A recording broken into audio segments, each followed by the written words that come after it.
Hello, the Boy News, August 16, 2025, and today it's 40th Kadayawan Festival dito po sa Davao City.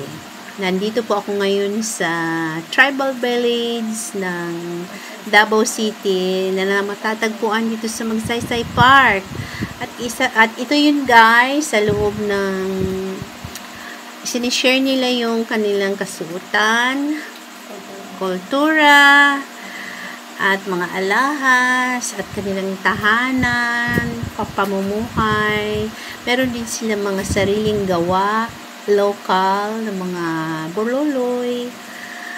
Makikita mo ang gaganda ng mga gawa nila, yung kanilang damit, alahas. Ito yun guys, kung sino man yung mahilig sa mga local, mga burloloy, ito yung gawa ng mga Bagobo tribe. Meron din matig salog.